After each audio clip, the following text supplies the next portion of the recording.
Hello everyone, Tim Brown. Welcome back to my Apple Podcast, the podcast that makes personal connection to everything Apple. For this episode, I want to focus on iOS 9. That is the beta version. And I'm going to focus on some key features that you can look forward to when the operating system is released this fall.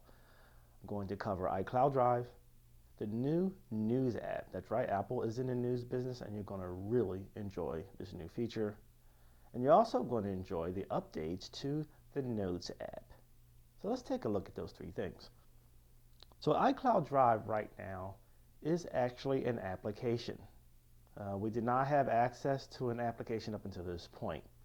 Now what's nice about the introduction of this new feature is that iCloud Drive is an option for you. You do not get it as a pre-installed app on your phone right away when you first upgrade your system. To get iCloud Drive to actually show up, you have to go into System Preferences and then select iCloud. Then select iCloud Drive. And you're going to have an option that's going to say Show on Home Screen. That's going to be turned off by default. Once you turn that on, the app will all of a sudden appear on your iPhone. And then you're set. So I'm going to go back and you can see I have the iCloud Drive app installed right along the top here on my phone. And when I open it up, voila, it looks just like the folder that I find when I log into iCloud Drive in a Safari browser as well as when I'm on my Mac. So everything is now synchronized pretty much the same way it would be if you were using Dropbox. This is going to be an incredible new feature. It's now given me an opportunity to rethink how I'm going to organize all of my files now, because now I can access them a lot more freely than I could before. So I think you're going to really enjoy this new feature. Another thing you're going to really like is Apple's new News app. It's really remarkable. When you first log into the application, you're going to be prompted to select your favorite categories. And right now I can select all of those through the Explore tab. And you can just go through all the different categories and select the different topics that you like. And once you do that, the News app will then be able to gather all the articles that you're interested in. And there are a wide range of topics. You will be amazed at how much news can be formatted for your interests. It's a beautiful user interface. On the phone, it's primarily text. So Apple's really into graphics and fonts because customized fonts come with the ability to set up your own feed, which I'm going to talk about in a moment. But on the iPad, it looks even better because you also can see all the images. Beautiful layout. And then you have also the section where it's your favorites. That is, after you selected all those categories, they'll all be neatly arranged in a beautiful tile format, easy to browse through. You'll find the interface very smooth and easy to navigate through. So the topics will be identified by typography as well as imagery. And you can search and explore other topics as you begin to refine your interests while you're using the News app. And then of course you also have the option to save articles, and that's the ribbon icon that's within the app, and you'll always be able to access those in the save section. So what's crucial about this is that you won't have to rely on all of those third-party apps anymore for your news. Nor will you really need to rely on those other third-party apps for saving articles. So this is going to enable us to, or at least put us in a position anyway, to rethink how we even use third-party apps at this point, because Apple more and more is beginning to integrate all of those features that we have come to rely on through third-party apps, now becoming part of the overall Apple experience. I mean, pretty remarkable. So the News app is fantastic for a lot of reasons, but also come this fall, you'll be able to access a News app for actually laying out your own articles. Even right now, you can access or actually submit your own RSS feeds to Apple by going to Apple's website. And I'm going to post the address here in a moment. And when you access this page, you'll be able to then go through this process where you can submit your own feed. So actually, I submitted my blog feed for myapplepodcast.com, and you can access my most recent articles right now. It's pretty awesome. But it's going to be even better when you access Apple's new layout feature, which is basically going to be a cloud-based application where you can incorporate customized fonts, photography, slideshows, video, you name it. It's going to be remarkable.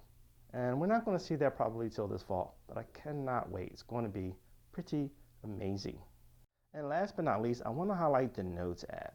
This is also a crucial development in the history of iOS, to tell you the truth, because up until this point, you were very limited in terms of what you could actually do with the Notes app. You could never customize fonts, you couldn't add pictures, couldn't add hyperlinks. All that has changed. Now you can actually add tons of things. And they have this new feature, which Apple is calling a menu or a planner menu. And basically it enables you to set up a menu. So if I just type in, say, planner as my header, you can see as I'm typing, the fonts actually change from caps to lowercase. So now you have a more customized keyboard as you're typing. But this, of course, applies across the board no matter what application that you're using. You can actually highlight text, and if you select the arrow from the drop-down menu, you see that now you have an option to bold, italicize, and or underline fonts, which is really cool. And as I mentioned before, you can set up menus or a to-do list. And I could just type in here, things to do, and below, I can begin to add a menu. Now the way you do this is you go to the plus symbol, which is in the bottom right just above the keyboard, and you see you have a menu of options. And the first option is a check symbol. This check symbol, when selected, will put a little circle there. When you put that circle there, you can then begin to add your to-do list. For example, take out the trash, and so forth. And every time you go to another line, it then adds another circle, and you add another thing. Read the news. Hit the return key, and it adds another one, and so forth.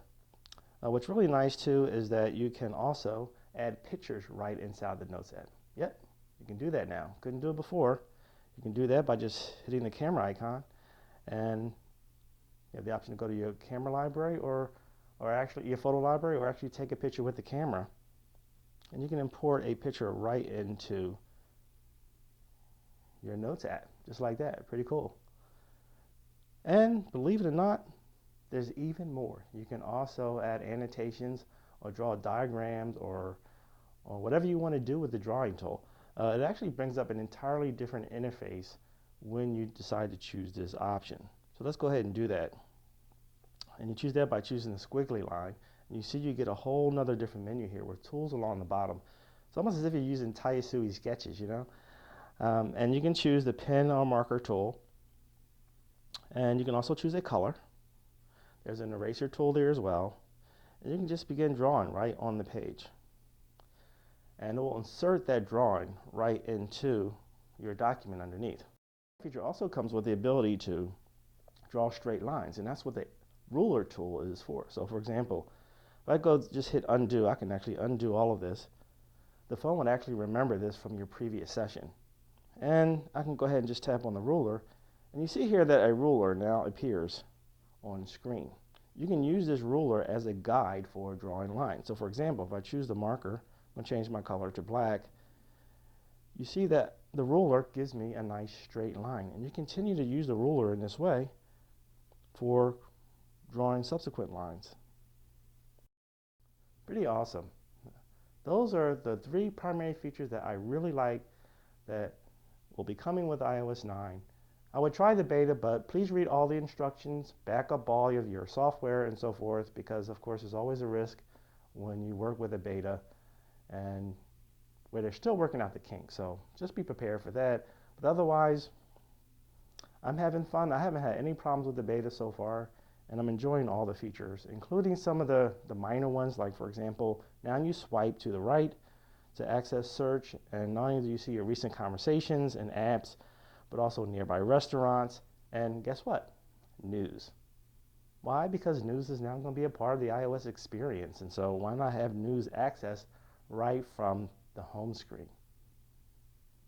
So that's my update for iOS 9 beta version. My name is Tim Brown. Check me out at myapplepodcast.com. See you later.